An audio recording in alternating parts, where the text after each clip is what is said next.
Paz do Senhor, irmãos.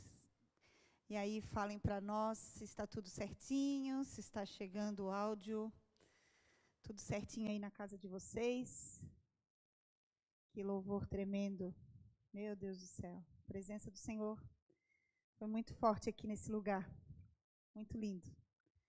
E aí, Asaf, tudo certo? Tá? Vou ver aqui se alguém falou alguma coisa. Ninguém falou nada, mas o Asaf disse que está tudo certo. Então, vamos dar início à palavra de hoje. Amém, irmãos. Vamos orar. Amém? Senhor, nosso Deus, nosso Pai, pedimos, Pai, a Tua doce presença, Senhor, para, nesse momento, meditarmos diante da Tua palavra. Senhor, que através da Tua viva palavra, Senhor, nós possamos ser edificados, corrigidos, exortados, Pai. Deus, fala conosco, Pai, fala conosco, reaviva a nossa fé, a nossa esperança, Senhor. Que nessa noite, Pai, a palavra, e cada dia que essa palavra for chegar ao coração, a cada casa, Senhor, ela possa achar um terreno fértil, Deus, para que ela possa frutificar, Senhor, e dar frutos, Pai. Em nome de Jesus. Amém. Tiago disse que está tudo certo. Glória a Deus. Amém, irmãos. Hoje eu não vou estar trazendo uma palavra de estudo, mesmo porque depois dos 2 últimos estudos que nós tivemos, né, no início desse ano, foi muito bênção, eu não era ousada o suficiente para isso, né? Glória a Deus pela vida do meu genro, meu futuro genro, que foi 2 cultos muito abençoados. Mas hoje eu venho trazer uma palavra de edificação para o corpo de Cristo, para a nossa vida. Algo que Deus está falando comigo,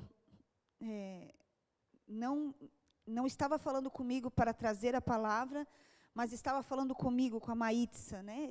Eu estava sendo ministrada por essa palavra e ia me alimentando, procurando respostas na palavra de Deus, procurando versículos, e foi algo que Deus falou muito comigo.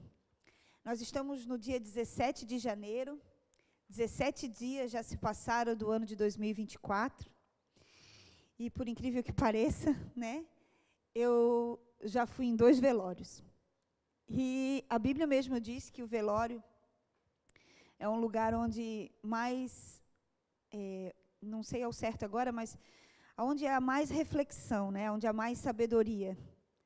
E eu não sei se isso acontece com todos, mas comigo, toda vez que eu vou no velório, mesmo não sendo alguém próximo a mim, né, e esses 2 velórios não eram, mas eu fui lá para consolar pessoas que eu amo muito, a minha mente, o meu coração fica molinho, né? E eu começo a meditar em tudo que Deus fez e faz e está fazendo na nossa vida. E a palavra que o Senhor colocou muito forte no meu coração nesses últimos tempos é sobre a esperança. Que um homem que não tem a viva esperança, não a esperança terrena, que tanto é falada, né? Mas a esperança divina, a esperança mediante a palavra de Deus. Triste é esse homem. A esperança, irmãos, é algo tremendo, maravilhoso na vida do crente. A esperança por mais que a palavra esperança, né, venha de esperar algo, eu posso te falar que a esperança é a convicção da nossa fé. E eu queria meditar um pouquinho com vocês hoje sobre esse tema, e que o seu coração possa estar aberto também para ouvir a voz do Senhor. Amém? Qualquer coisa vocês falem aí que o Asaf me ajuda. Amém? Irmãos, queria começar lendo no Evangelho de João, capítulo 5. Nós vamos ler 15 versículos, perdão.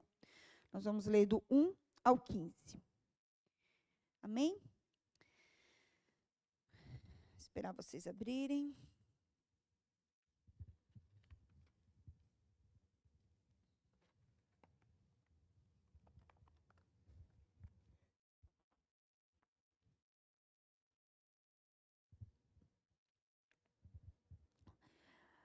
Amém.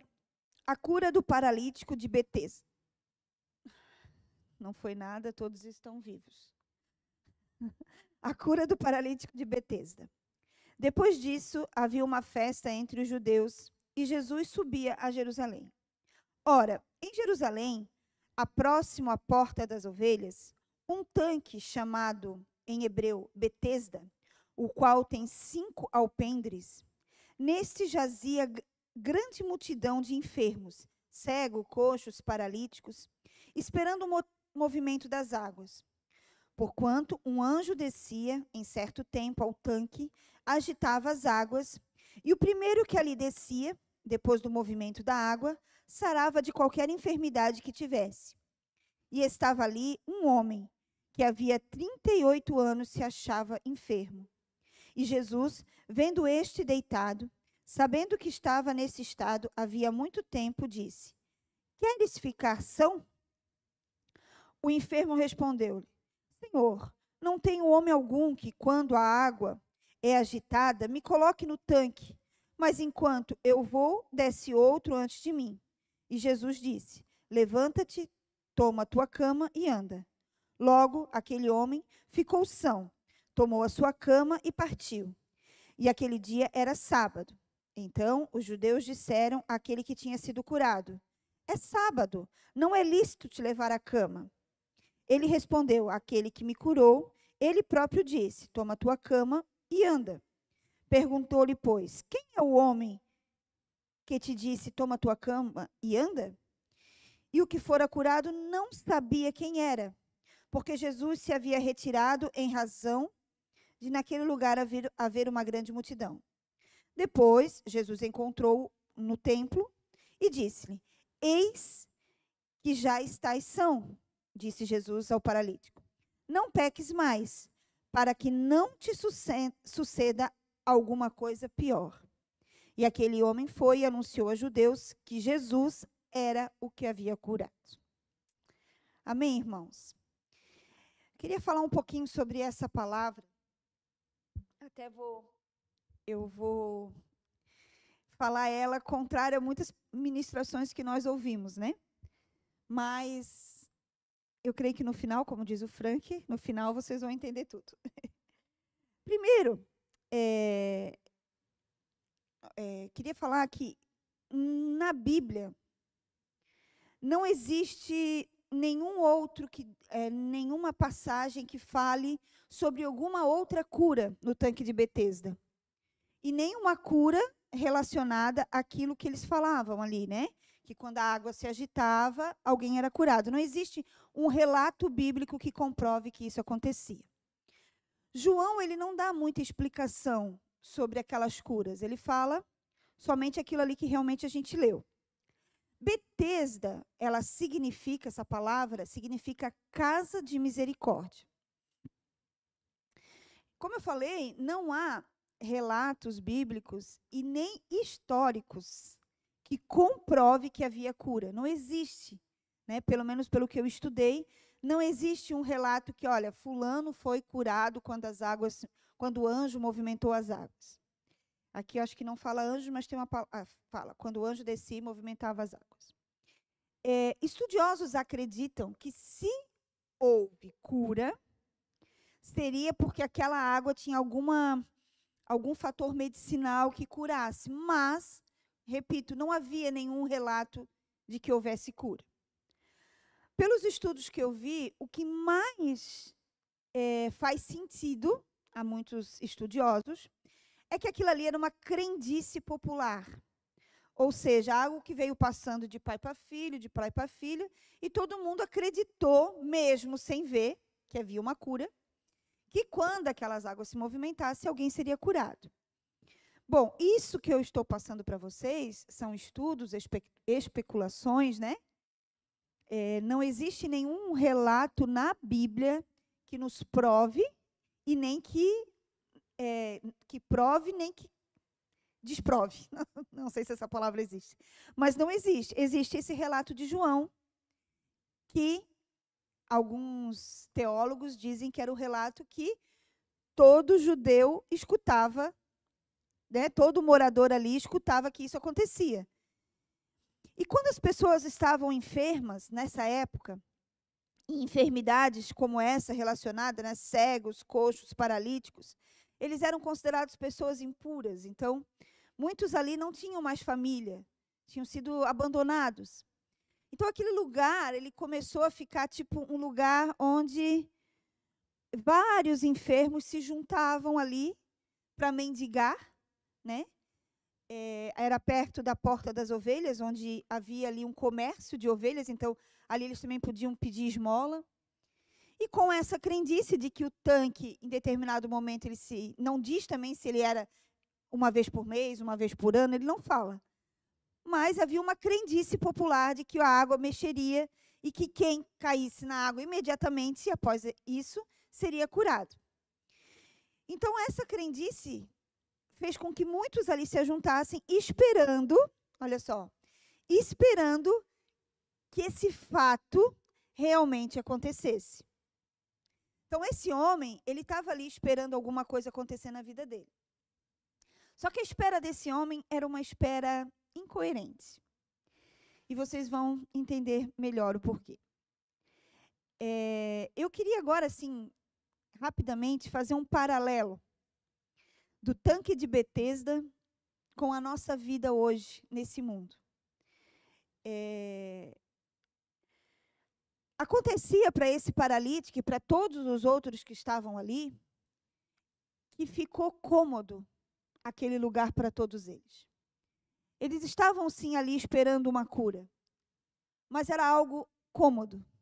Era algo cômodo ficar ali, pedir esmola, e esperar, quem sabe, um dia aquela água mexesse, e quem sabe o dia alguém pudesse colocar eles ali na água, né? Porque uns eram cegos, né? Como é que iam ver a água mexendo, né? Só por alguém falar. Mas se alguém falasse, já poderia ir antes deles. Os paralíticos como esse precisariam que alguém colocassem eles no tanque. Então a vida ficou cômodo para aquelas pessoas que não tinham uma esperança futura. E Jesus, a palavra diz que ele sabia da situação daquele homem em específico. Porque ele fala aqui, ó, Jesus vendo este deitado e sabendo que estava nesse estado havia muito tempo, como Jesus sabia se era uma revelação, se ele, como Deus, soube ou se alguém falou, a Bíblia não conta. Mas o fato é que Jesus sabia. Ele foi até esse homem. E aqui tem mais uma coisa que me assusta na vida desse paralítico. Porque quando Jesus pergunta para ele, queres ficar são? Lembrando, irmãos, as pessoas, pelo relato de João, elas estavam ao redor daquele tanque, esperando que o anjo mexesse as águas para que eles fossem curados. Era por isso que eles estavam ali. Então, não sei ao certo, a Bíblia não fala quantas pessoas estavam ali, mas a maioria delas estavam ali, e a resposta seria, queres ficar são? A resposta seria, sim, Senhor, eu quero. Né? Quem sabe, sim, Senhor, eu quero, por isso que eu estou aqui há tantos anos. Mas esse homem, ele responde assim para Jesus. Senhor, não tem homem algum que quando a água é agitada, me coloque no tanque. Mas enquanto eu espero, outro vai e desce antes de mim. Irmão, Jesus não perguntou o que estava acontecendo. Ele perguntou, queres ficar são? Queres a tua cura? E eu reflito, irmãos, que muitas vezes nós somos assim. O Senhor nos apresenta determinadas coisas que Ele quer nos dar e nós... Ah, Senhor, mas se fulano fizesse isso. Ah, Senhor, mas se fosse assim. Ah, Senhor, mas se fosse desse jeito. Ah, Senhor, mas se eu conseguisse aquele emprego. Ah, mas se viesse aquele... A pergunta do Senhor para nós, ela é clara. Irmãos, é claro que Jesus nos pergunta: queres ficar são? Sim, Senhor, eu quero. Eu não sei o que o Senhor tem te perguntado e a maneira que tu tens respondido a Ele. Mas, irmãos, a nossa resposta para o Senhor, ela é clara. Queres hoje ficar são? Sim, Senhor, eu quero a minha cura. Mas muitas vezes nós respondemos: não, Senhor, não dá, porque eu preciso que alguém faça tal coisa. Não, Senhor, eu não me posicionei em mudança de vida, porque eu preciso que o meu marido se posicione primeiro. Não, Senhor, mas é porque fulano, é porque meu filho, é porque minha mãe, é porque o meu emprego, é porque eu ganho pouco. Irmãos, Jesus, ele nos faz uma pergunta simples. E a nossa resposta deve ser simples. Não devemos arrumar pretextos. Porque o Deus que te pergunta é o Todo-Poderoso. Ele é o Senhor, o dono da vida. Ele é o Deus, o Jeová Rafa, o Deus que cura. O Jeová Nissi, o Deus que provê. Esse é o Deus que te pergunta. Esse é o Deus que te fala. O que tu queres, meu filho? O que tu queres, minha filha? Mas quando nós respondemos para Deus, nós apresentamos para eles as nossas dificuldades e não aquilo que nós queremos. Irmãos, quem sabe muitos de nós hoje estamos presos a crendices. Pode ser, irmãos, que todo o estudo que eu fiz, quem sabe, né, não seja realmente assim. Quem sabe alguém daqui a pouco me mande um estudo, Maísa, não era isso. Mas pelo que eu pesquisei em sites confiáveis, muito se diz que isso era uma crendice popular. Mas muitos de nós, irmãos, hoje, crentes em Jesus, esses paralíticos não eram crentes, nós já vamos ver sobre isso. Mas nós, crentes em Jesus, estamos apegados a crendices, apegados a sofismas. E aí, quando Jesus quer agir na nossa vida, nós colocamos empecilhos. Colocamos suposições, colocamos inverdades. O nosso maior inimigo, e eu digo para você, meu irmão, falando da minha intimidade, o meu maior inimigo é a minha mente. E eu coloquei aqui, ó, a nossa mente, ela cria inverdades e ela mesma cria crendices e suposições que nos fazem não acreditar na obra milagrosa de Deus.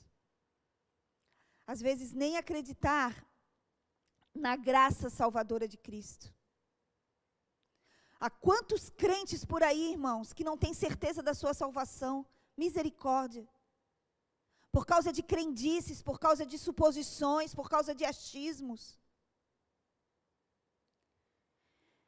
E esse homem, ele estava assim, a crença dele era aquilo: se a água se movimentar eu vou ser curado. Se não, então quando Jesus perguntou, ele falou: não dá porque ninguém me coloca lá, né? Se alguém me colocasse lá, eu seria curado, mas como ninguém me coloca, eu não vou ser curado. E às vezes a gente fala assim: é verdade, não vai dar certo porque eu não tenho isso, não vai dar certo porque eu não consigo fazer aquilo, não vai dar certo porque eu não tenho tempo. E nós não respondemos para o Senhor a palavra, algo que Ele quer ouvir. Eis-me aqui, Senhor, cura-me, limpa-me, lava-me, sustenta-me, ajuda-me. Hoje o Senhor te pergunta: queres ficar são? Fisicamente, emocionalmente, financeiramente? O Senhor te pergunta. E eu coloquei que muitas vezes eu e você estamos esperando sem esperança. Esse homem aqui, ele estava esperando há anos, mas ele não tinha esperança. Esse homem, ele estava ali, ó, Mas ele sabia que não existia alguém que se compadecesse dele, que jogasse ele na água. Não, se a gente falasse hoje, mimimi nessa linguagem. Ele esperava, mas ele não tinha esperança. Irmãos, como eu falei para os irmãos, eu fui em 2 velórios e depois disso a gente vai andando na rua, a gente vai olhando as pessoas. E como existem hoje, irmãos, pessoas esperando sem a esperança. Como existe hoje, a humanidade caminha à espera de alguma coisa, mas a humanidade não tem a esperança viva, a convicção verdadeira, porque se aquele homem soubesse quem estava lhe perguntando, ele responderia: Senhor, eu quero ser curado, age na minha vida. É por isso que hoje o mundo caminha esperando sem esperança. Esperam a promoção no serviço, esperam a mulher, né, a mulher ideal, o sonho ideal, o homem ideal. Esperam ter filhos, esperam casar, esperam ter uma casa própria, esperam ter um carro bom, esperam ser promovido na empresa, esperam terminar um curso da faculdade, esperam, mas a viva esperança não está na vida do ser humano. E nós não podemos aceitar isso, porque nós fomos alcançados pela graça. Nós recebemos a viva esperança no dia que nós recebemos o Salvador Jesus Cristo. E que nós reconhecemos que Ele é a nossa viva esperança. E que se não for por Ele, não existe razão para caminhar nessa terra. E se nós cremos nessa viva esperança, a vida pode estar um caos, mas nós acordamos sorrindo, porque nós cremos na vida futura. Nós cremos no Deus que não parou de trabalhar em favor dos seus. Meu irmão, não fique acomodado nas suas crendices. Não se acomode nas suas suposições. Não é necessário que a água se mexa, é necessário que Jesus fale, que Jesus pergunte, que Jesus proclame, é necessário que Jesus declare. Oh, aleluia, glória a Deus, irmãos. Oh, Espírito Santo, eita nós. Deus está falando comigo, irmãos. Eu sinto a presença do Senhor nesse lugar e eu sinto Deus falando comigo. Eu oro ao Espírito Santo de Deus, que Ele possa estar falando contigo aonde você estiver. Porque eu sinto Deus nesse lugar. Eu sinto Deus trazendo esperança para aqueles que estão sem esperança. Aleluia, Espírito Santo. Obrigado, Jesus. Irmãos, eu queria fazer um paralelo agora. Aqui, aí, continuando, né? Esse homem não sabia nem quem tinha curado ele. Porque quando as pessoas perguntam quem curou, ele nem sabia. E é tão certo isso, que quando Jesus encontra ele, Jesus dá né? Jesus já sabia, né? Jesus é Deus, né? Ele diz... Jesus encontra ele no templo, o homem, e diz: já está são, né?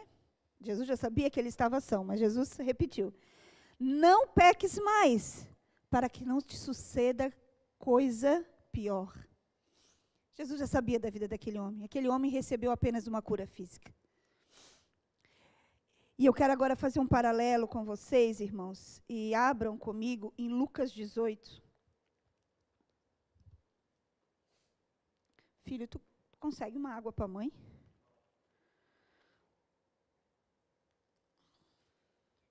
Lucas 18, versículo 35.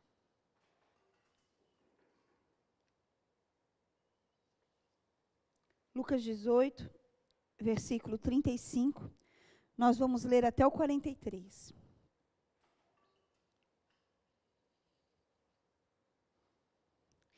E aconteceu que, chegando ele perto de Jericó, Estava um cego assentado junto ao caminho, mendigando. E ouvindo passar a multidão, perguntou o que era aquilo. E disseram a ele: Jesus, o Nazareno, passava. Então clamou dizendo: Jesus, filho de Davi, tem misericórdia de mim. E os que iam passando repreendiam, dizendo: para que ele se calasse. Mas ele clamava ainda mais: Filho de Davi, tem misericórdia de mim. Então Jesus, parando, mandou que lhe trouxesse. E chegando, ele perguntou-lhe, dizendo: O que tu queres que eu te faça? Perguntou Jesus para o cego de Jericó. E ele respondeu: Senhor, que eu veja. E Jesus lhe disse: Vê, a tua fé te salvou. E logo viu e seguiu glorificando a Deus, e todo o povo vendo isso, dava louvores a Deus. Oh, aleluia. Não precisava nem mais falar nada, né, irmãos?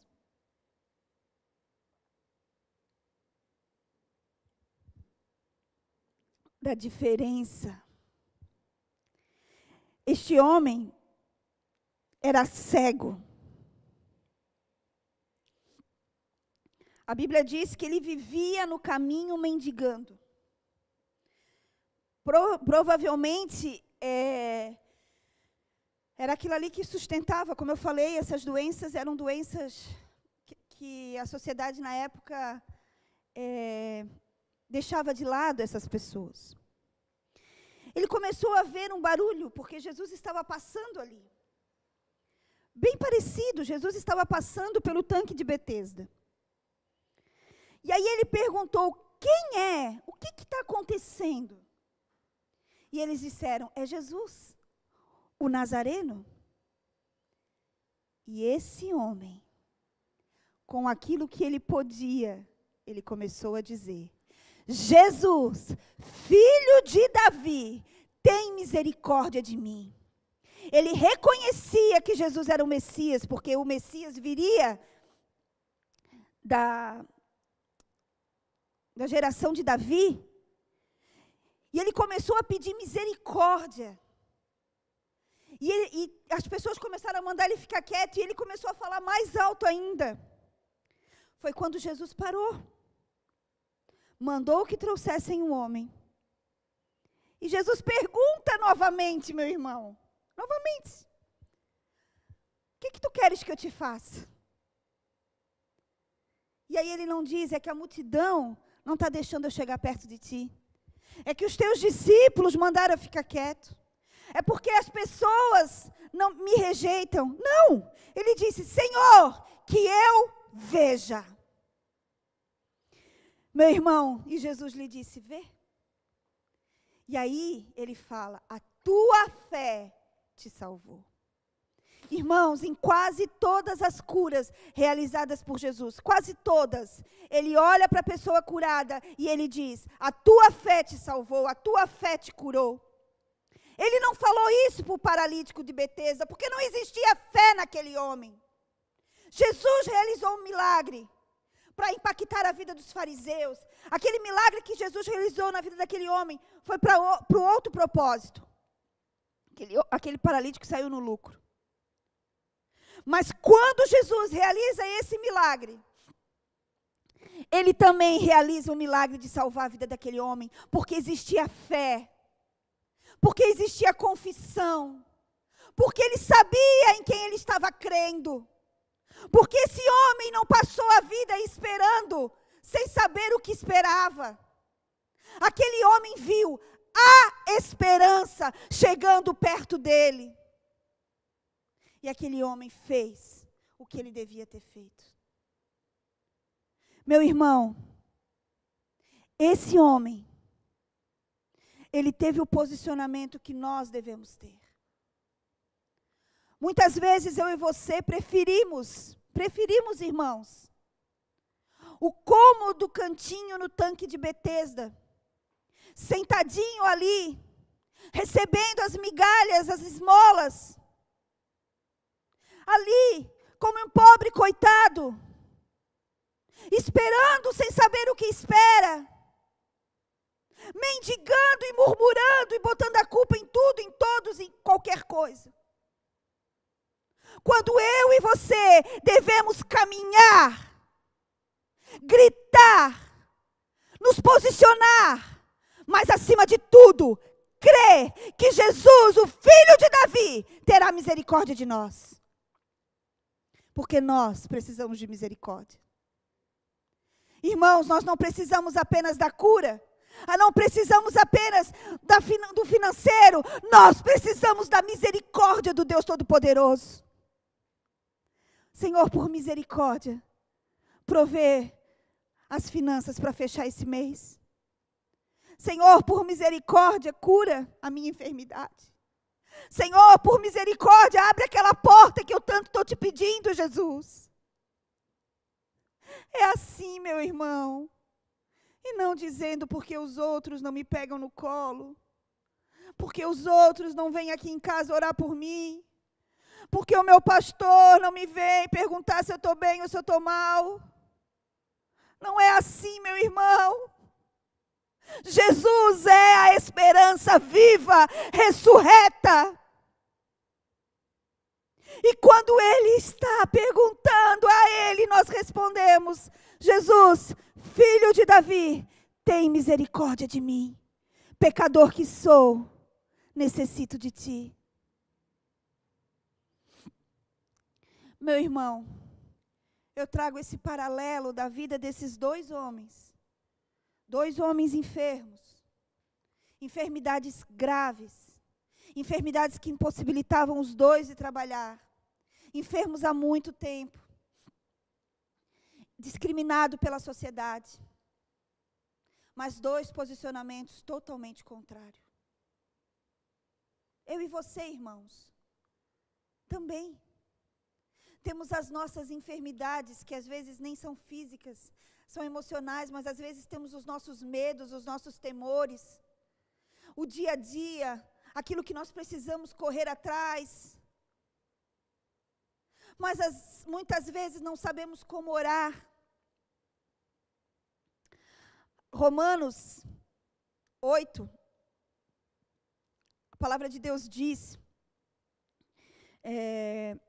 no versículo 26, se eu não me engano, 26 e 25, 26 por ali, que nós não sabemos orar e não sabemos pedir. Vamos abrir, irmãos. Romanos 8. Vamos abrir aqui que eu já vou ver certinho. Romanos 8.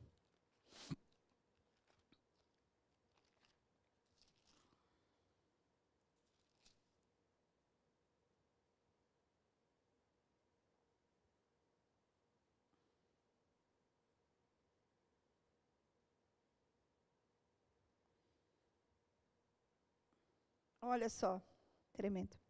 Versículo 25. Mas se esperamos o que não vemos, com paciência o esperamos. E da mesma maneira também o Espírito ajuda as nossas fraquezas, porque nós não sabemos como havemos de pedir como convém. Ô Espírito Santo. Mas o Espírito intercede por nós com gemidos inexprimíveis. Irmãos, é em comunhão com o Espírito Santo, porque nós não sabemos como pedir. Olha só, de tal maneira que o Espírito nos ajuda nas nossas fraquezas. Quando nós reconhecemos que Ele é o Filho de Davi, e que é por Ele que nós pedimos misericórdia, é para Ele. E Ele mesmo intercede por nós com gemidos inexprimíveis. Certa vez eu vi um estudo que dizia que, não sei se eu vou saber falar bem certinho, mas que Jesus intercede a nós junto ao Pai. Né? Junto ao Pai, Jesus intercede. Acho que 2 Timóteo 2,5, se não diz, acho que é isso. Há só um intercessor entre Deus e o homem, Jesus Cristo, acho que é isso. E o Espírito Santo intercede dentro de nós. Ele nos ensina e nos ajuda a orar. Ele nos ensina a pedir. Ele intercede por nós com gemidos inexprimíveis. Ele nos ajuda. E aquele que examina os corações, sabe qual é a intenção do Espírito, e que ele, segundo Deus, intercede pelos santos. E sabemos que todas as coisas contribuem juntamente para o bem daqueles que amam a Deus e daqueles que são chamados segundo o seu propósito. Meu irmão, que tremendo. A nossa esperança está em Deus. E aquele que em Deus espera, não espera em vão. Lembre-se, irmãos, todos nós, a humanidade, está esperando. Mas está esperando uma espera que não terá fim. Uma espera que será triste. Mas aqueles que nele creem, esperam corretamente a eternidade. Esperam a esperança viva que é Jesus Cristo. João 14 diz, João 14, versículo 1 diz assim: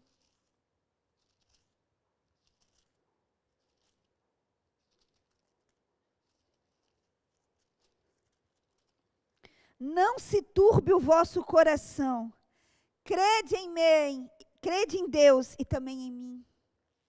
Na casa de meu pai há muitas moradas, senão vos teria dito, pois vou para lá preparar um lugar. Não se turbe o vosso coração. Espera em Deus. Espera em Deus. Porque Jesus Cristo morreu, ressuscitou e foi preparar um lugar.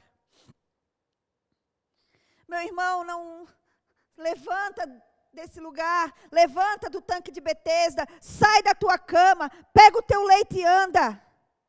Não te acomode em crendices, não te acomode com as mentiras da tua mente. Levanta, meu irmão, levanta e clama: Jesus, filho de Davi, tem misericórdia de mim. E se ele te perguntar o que tu queres, responda: eu quero ver, eu quero. Me ajuda, Jesus. Tem misericórdia de mim. Ah, meus irmãos, essa era a palavra que eu tinha para hoje. Terminei mais cedo, não foi um estudo, mas que o que Deus fez no meu coração, eu oro que o Espírito Santo faça no teu aí onde você estiver. Eu oro, irmãos, eu não sei como está a vida de cada um que está assistindo esse culto hoje. Mas eu sei do Deus que nós cremos, do Deus que traz viva a esperança novamente, do Deus que faz brotar árvore em terra seca.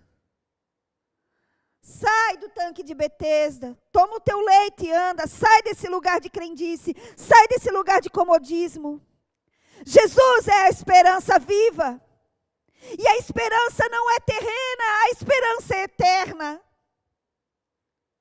Quando nós cremos na esperança eterna, irmãos, não nos apegamos aqui. Parece que as coisas se abrem para nós, mas na verdade é porque nós paramos de esperar o que é terreno e confiamos naquilo que é eterno. Que Deus te abençoe, meu querido. Até domingo. Espera, Ele vem. Beijo.